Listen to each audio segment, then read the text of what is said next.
Surprise, just sold the lake house to Amanda's dad for $500,000. Don't worry about the paperwork, I signed for both of us. You never cared about that place anyway. I stared at the message from Michael, my coffee sitting untouched on the desk as I tried to process what he'd done. He'd attached a photo, him grinning in front of my lake house, his arm around a young blonde woman who looked barely 25. My name is Olivia Parker. I'm 38 years old, and today I found out that my husband of 15 years not only has a much younger girlfriend, but also tried to sell my family's lake house to her father. That house had been in my family for 3 generations. My grandfather built it in 1962, and I spent every summer there growing up. When my parents died 5 years ago, they left it to me, only me. I took a sip of coffee. Strangely, I felt calm. A couple months ago, this would have wrecked me. But that was before I found lipstick-stained receipts in Michael's coat. Before I noticed money missing from our joint account. Before I hired a private investigator who confirmed everything I feared. Another text came in.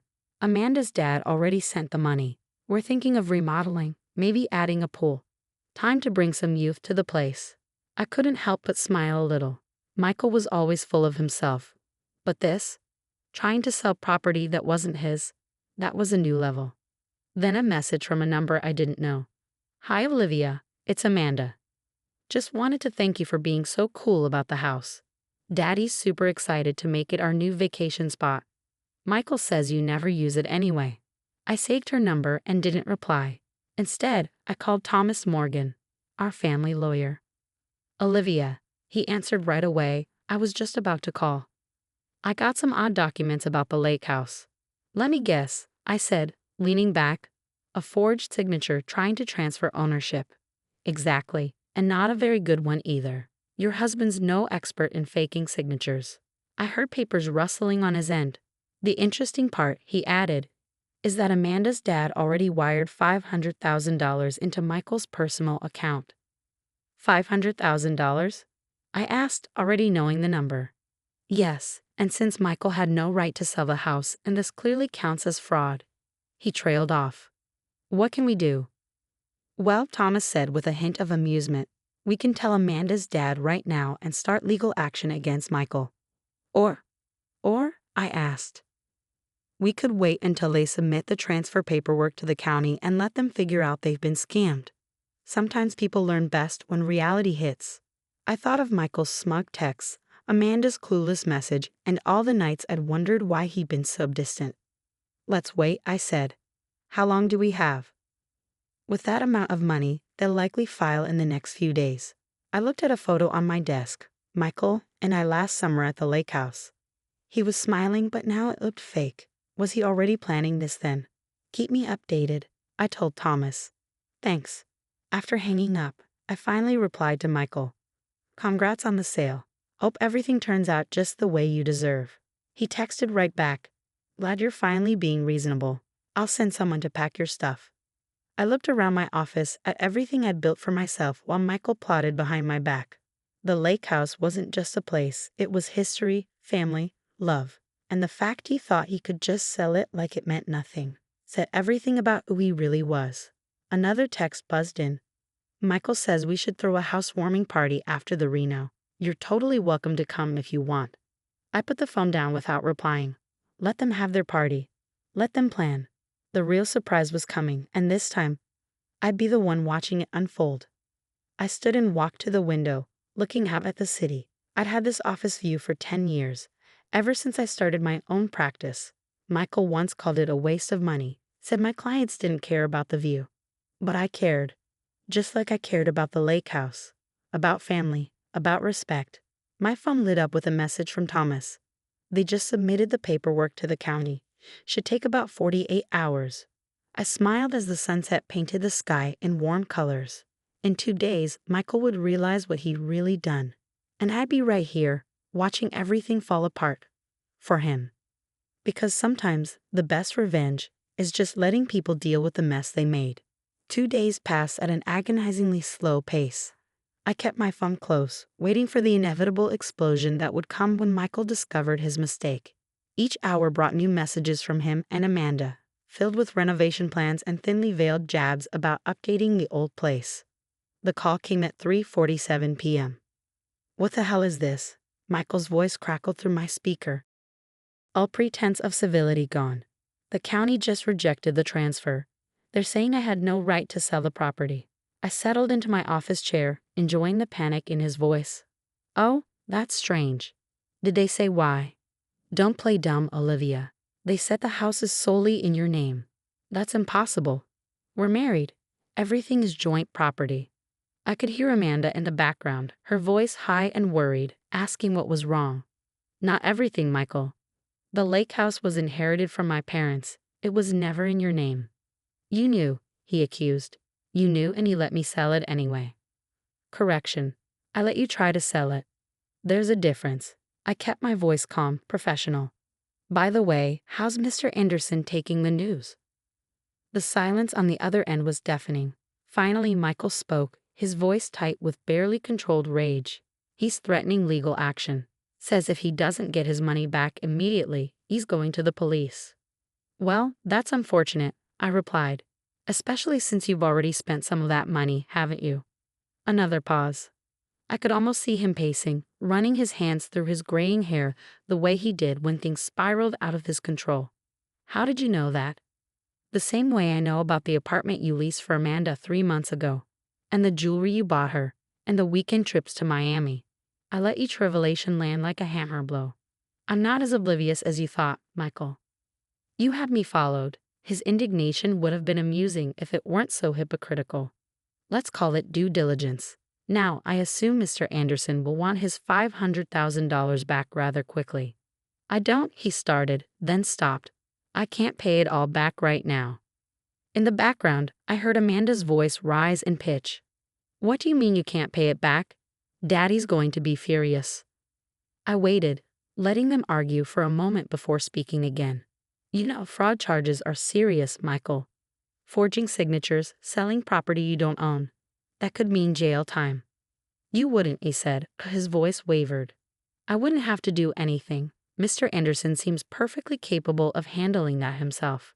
The sound of a door slamming came through the phone, followed by Amanda's voice growing distant, calling for her father. Michael's breathing had grown heavy, panicked. Olivia, please, we can work something out. I'll move out, give you whatever you want in the divorce. Just help me fix this. I thought about all the times I caught him in small lies over the years, how he'd always managed to talk his way out of them. Not this time. You know what's interesting? I said, keeping my tone conversational. When you were so busy planning your new life, you forgot to check whose name was on the deed. Just like you forgot to check whose name was on the investment account you used for Amanda's apartment. What are you talking about? The account you emptied last month? It was in my name too. Every withdrawal, every transfer, it's all documented. Mr. Anderson might be interested in seeing those records. You're bluffing, he said, but I could hear the fear creeping into his voice. Am I? Check your email. I just sent you copies of everything. Bank statements, transfer records, even some interesting text messages between you and Amanda from 6 months ago. I'm sure her father would find those enlightening. The sharp intake of breath told me he was reading them now. How did you get copies? Let's just say I learned from your mistakes, Michael. I learned to document everything. The sound of another door opening came through the phone, followed by a man's angry voice. Mr. Anderson, I assumed. Michael's next words came in a rush. I have to go. We're not done talking about this.